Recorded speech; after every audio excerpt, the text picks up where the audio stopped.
how it's going to be seen by others, that you can't be yourself, that you can't freely advertise who you are.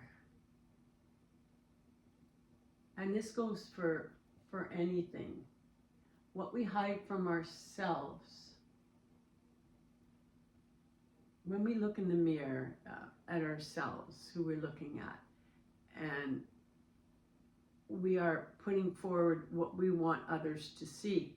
But the mirror is just a reflection of who you are. And how much do you want to see through to the mirror, reflect off the mirror, or are you ready to go through the mirror and get to the other side of feeling confident, comfortable, who you are, what you are, what you can do, maybe even what you can't do. The things that we hide from ourselves.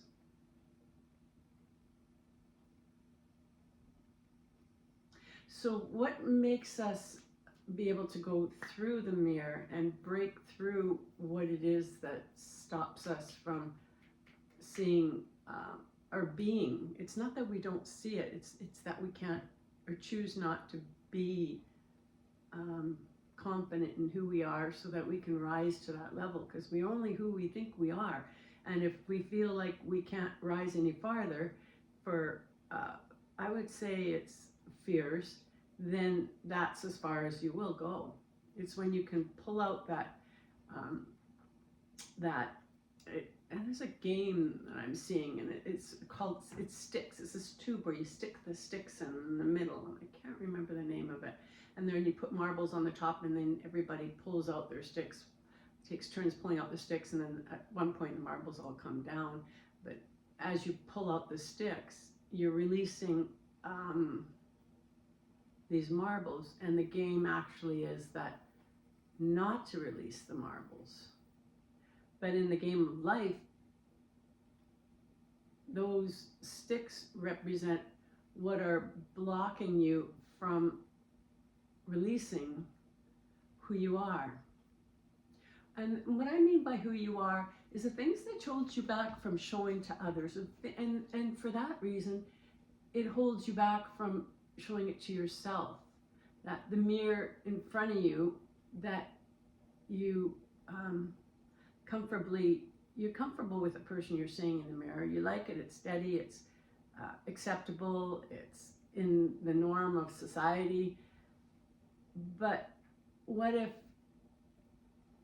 that norm of society that we fall into, and that we become part of the crowd, and the big crowd walking down the packed streets, that what if we weren't necessarily having to put on that same shoes, same suits, same hair, and that symbolically for who we are, what we say, how we feel, that we share these things with others when we speak to them, that we don't hold back and say our words in a structured form that is acceptable to the masses. Then we're seeing through the mirror. If we can be who we are, what we are, without holding back and looking at the mirror as a reflection, what if we see through the mirror, through the reflection, and to the other side?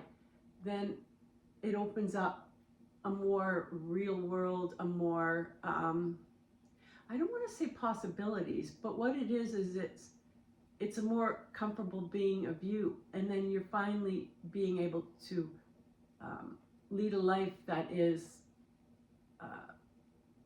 true to who you are. And this is what is what we strive to do when we're born. When we come from the other side, when we're born, we strive to see who we are and be who we are. Go through the mirror, and the more we're on the other side of the mirror, the more that we can be who we are and say what we feel. not say what we feel.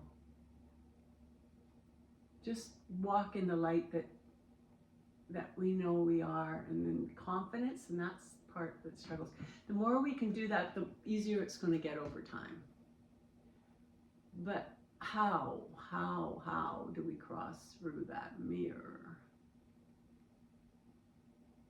It's in seeing through things. When you see that the craziness of the world, or the craziness of the behaviors, or what it is that we see, that we've always said that's just the way it is, just maybe just say, okay, that doesn't feel like that's something that I can comfortably bring back to me and say this is okay. You don't have to say anything about it, because but to notice it and to acknowledge it is part of reaching and getting through that mirror. And then it starts becoming yourself, where you're seeing yourself as, you know what, is that, I'm not being honest with myself.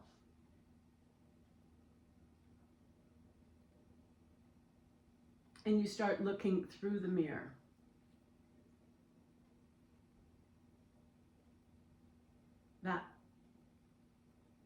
That's really how it's done. Now, this is hard to explain, but I'm going to see if they'll wrap it up.